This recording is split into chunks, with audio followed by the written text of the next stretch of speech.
We're doing scones, a typical quick bread that you see more and more these days because you see them in your favorite coffee shops.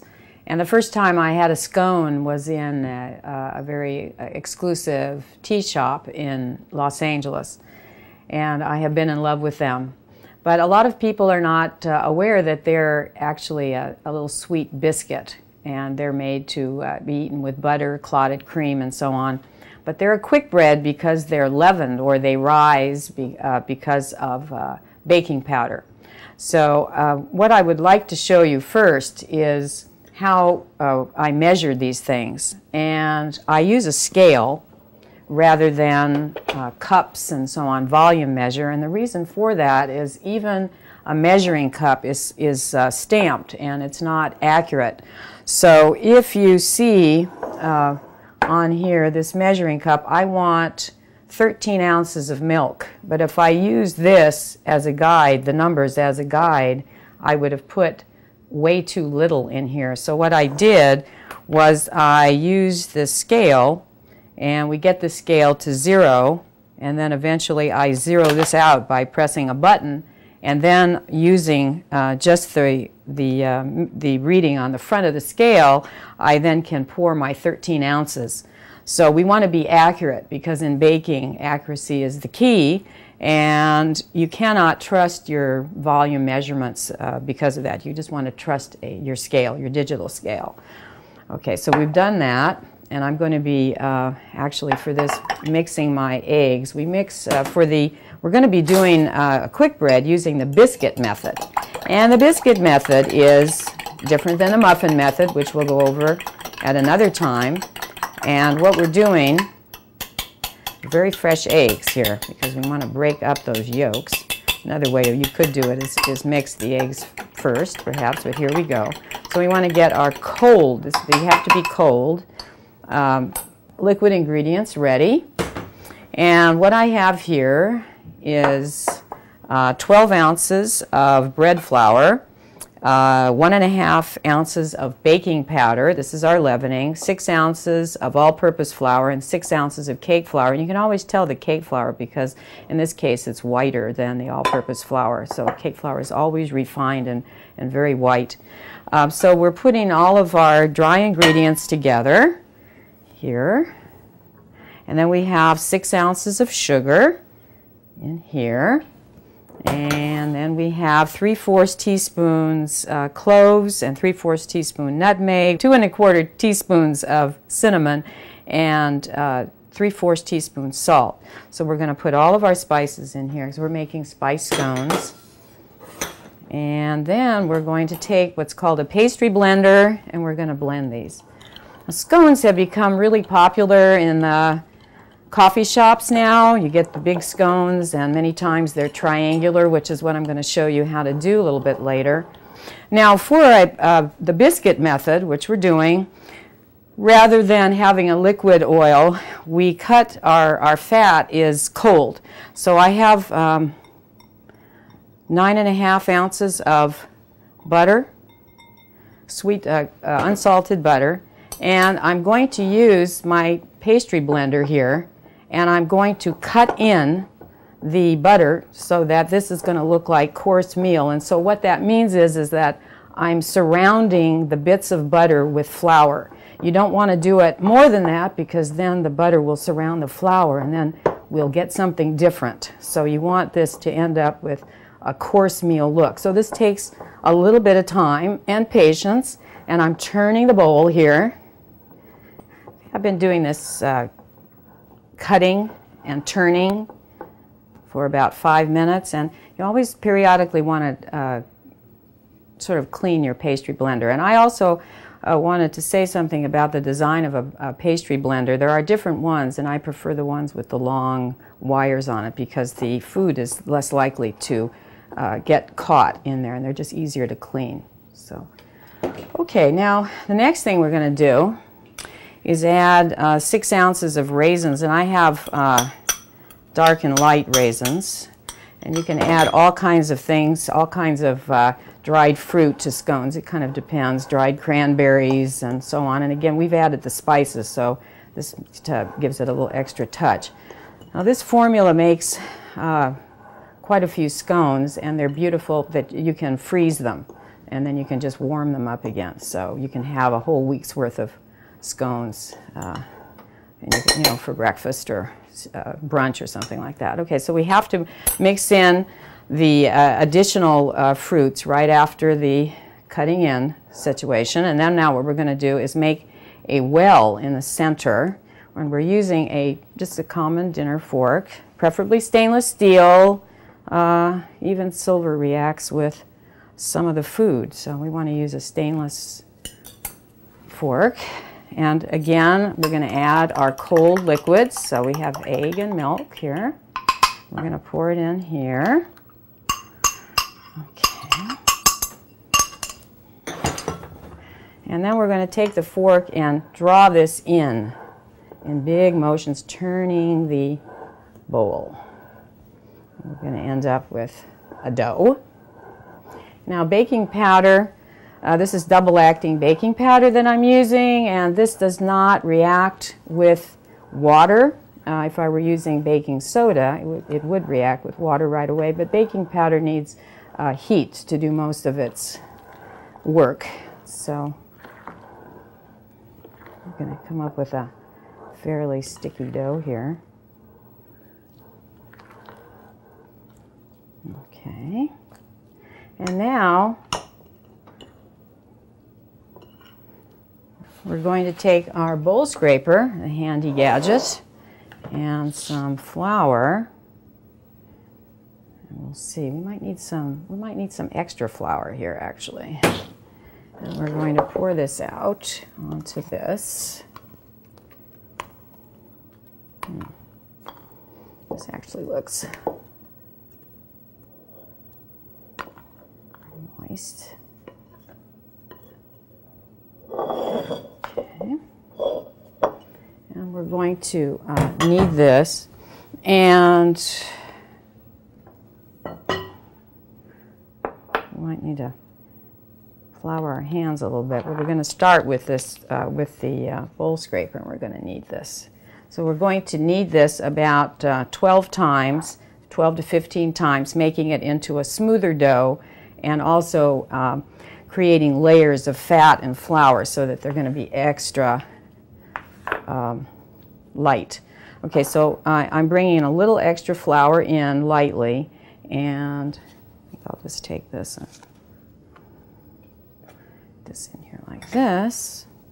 So that's 3, and then pretty soon 4, 5. So I'm creating strength in the dough. I'm developing what's called gluten in the flour. Gluten is a protein that happens when you add liquid to flour, the liquid containing water. So we're going to keep going like this. Okay, and a little more flour here. So this is, I'm adding a little bit more flour than I usually do, because this is turned out a little more moist, so you can do that. Okay, and so now I'm able to hold it with my hands here, so we'll get this going. Okay, and again, I'll put a little flour. Oops.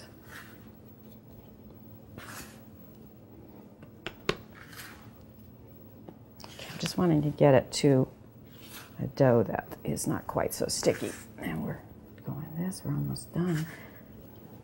So actually, I had set a particular number of kneads there, you know, which is folding and so on. And you have to, sometimes in baking, you have to kind of know what texture you're after, because numbers and times are not always going to be rigid. It depends on your ovens, it depends on the consistency, it depends on the weather, it depends on how hot it is in your kitchen, etc. So I'm just looking for a dough, without overdoing it, a dough that's somewhat easy to handle. But this is a moist dough, so it's never going to be completely dry. We're almost there. So some of this is based on experience, actually. So the more you do this, the more confident you're going to feel, and you'll be able to know when to stop. So I think we're going we're going to stop here. And the next step is to weigh this dough, because what we're going to do is divide this up now into batches of 1 pound or so. So we're going to use our scale. Okay, and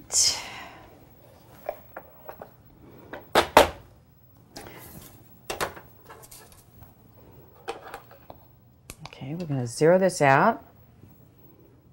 I'm going to put a little flour on here because we don't want the dough to stick to it. And then we're going to find out how much dough we have.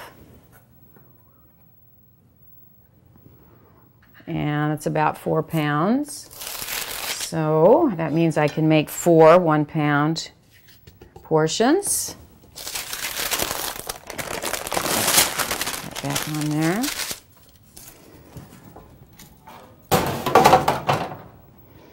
Okay. So we're going to approximately, we'll cut this into approximate.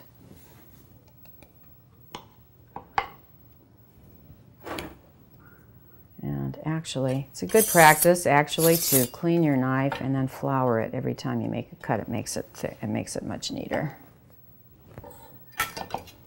Okay. We'll flour our scale a little bit so it doesn't. Okay. So that's about 15 ounces, pretty close. We'll just add.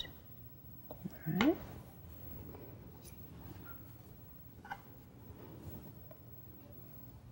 Ooh, 15 again. That's pretty good. That means these are a little bit big, so we'll take off a little. Good. Okay.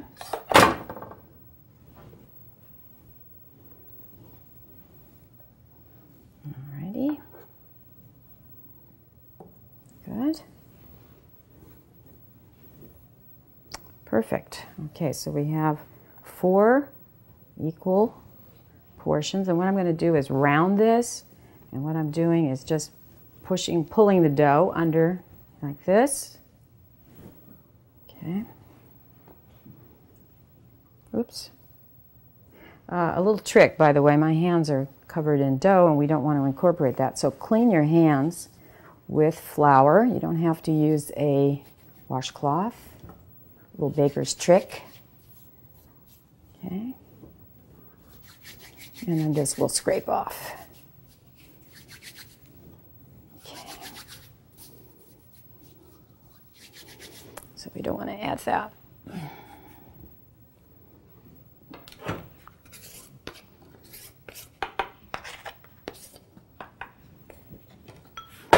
And you know, a bakery that's in use all the time, it's flour all over the place. So don't be worried about, you know, getting flour here and there, because that's kind of what happens when you're into it and you have this passion and you've just got to be baking, especially with deadlines. You know, it's not the neatest hobby or profession at all. In fact, keep cleaning my hands here a little bit. Okay, good. Good with this.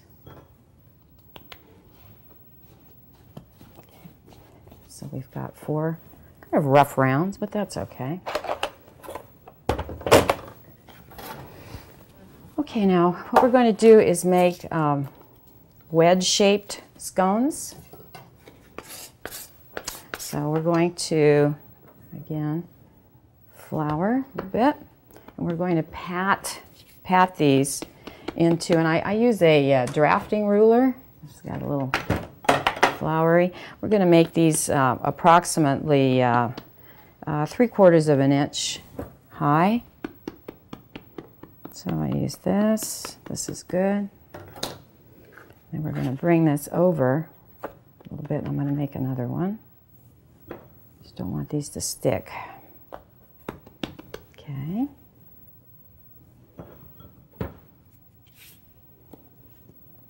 There we go.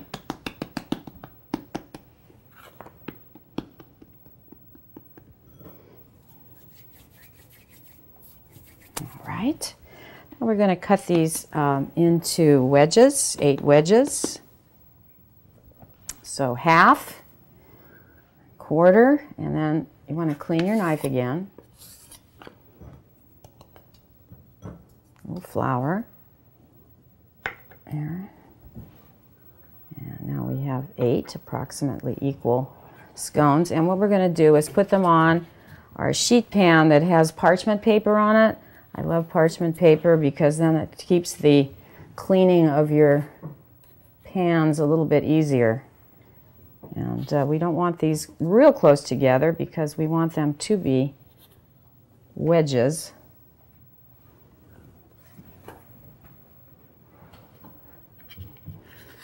There we go. There we go. So I'm putting the last scone that will fit on this sheet pan here, and I was showing you that you don't have to do it in a circle. You can do them this way, kind of variegated, like a croissant shape, kind of varied like that. Now, I wanted to say that I'm going to be baking these eventually in, my oven is going to be set to 420 degrees, but I use an oven thermometer, and lo and behold, my oven bakes 5 degrees too hot. And you should use an oven thermometer to make sure that the temperature of your oven isn't a variable that interferes with excellence. So when I used it, I was rather shocked to find out that, in fact, it's 5 degrees too hot, so I'm setting the temperature for 420, not 425, but that will depend on the temperature of your oven. Okay, now what I'm going to do is clean my hands again a little bit with the flour, clean up a little bit, and then I'm going to add an egg glaze to the top.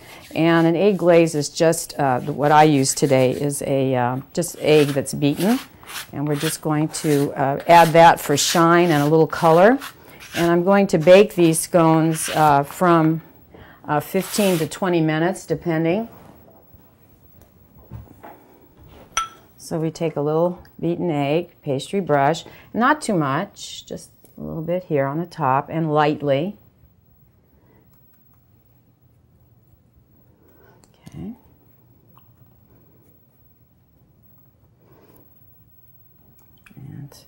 There's different kinds of glazes depending on what you're baking. Sometimes we use egg white, sometimes we use milk, but for these the classic is egg.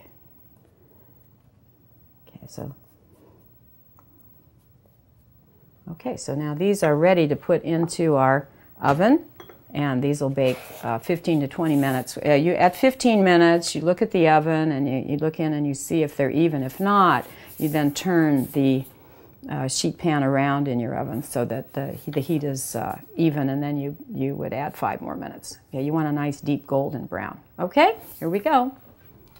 Okay.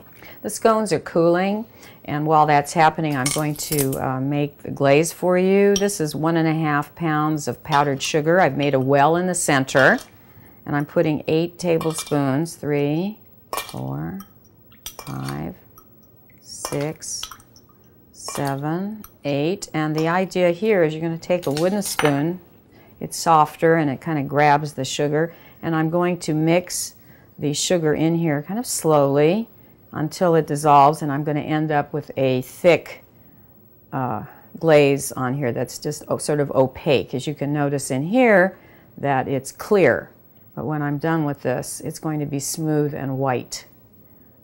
So the 8 tablespoons of water that I've added to this may not be enough by the time we're finished. So you'll add a little bit at a time because you want the glaze to be thick, but you want it to be the right consistency so it will cover the top of the scones. So I'm going to continue this. This takes a bit of time. Stirring the glaze takes about 15 minutes, and so you're going to come up with a very thick glaze. And so what we're going to do now, you can do it by eye, adding a little bit of extra water, or at the beginning when you're getting used to the measurements, you can add using a standardized measuring spoon. All right, and we just want to make it a little more pourable. Just stirring, working that in. Now, one thing about the glaze, if you need to, you can make this the day before and have that ready or have it ready, you know, before you do your scones, which is good depending on your time.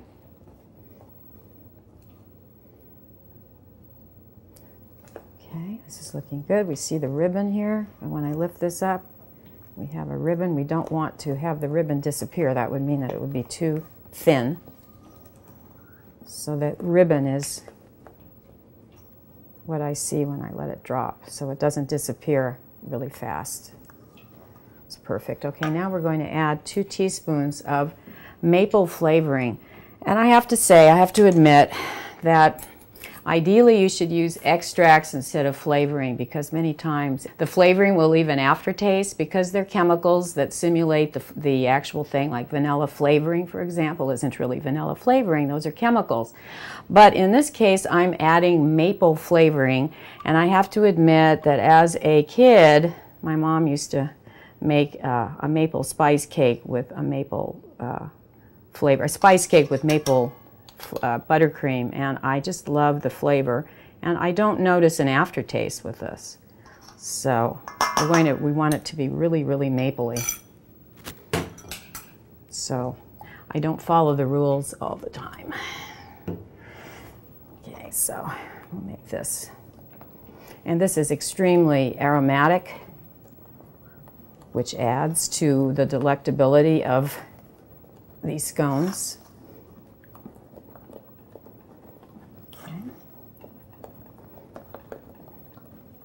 So you see how nicely the wooden spoon works really well, because we don't want to rub metal with metal. I don't think that's a good idea. It's very noisy, and the spoon works, the wood works much better, capturing all of this, the texture of the glaze. Okay, here we have it. Now our scones are cooled to lukewarm, and I'll get those.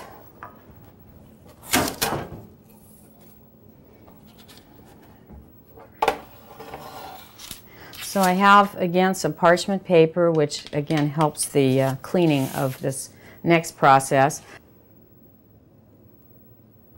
We're going to go, you just dip from the back to the front,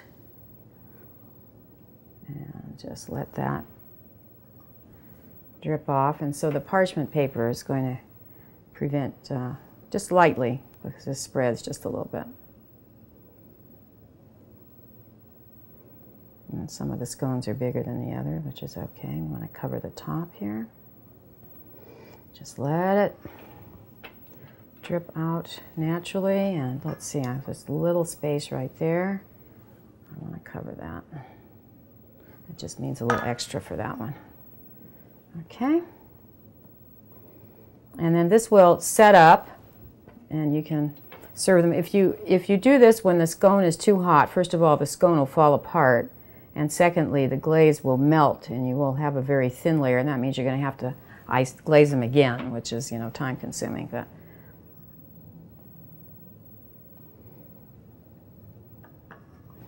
so we have enough glaze here for all of the scones that you would be making for the formula. There we go. And now it's time to let them sit. Get yourself a cup of coffee or a cup of tea and enjoy.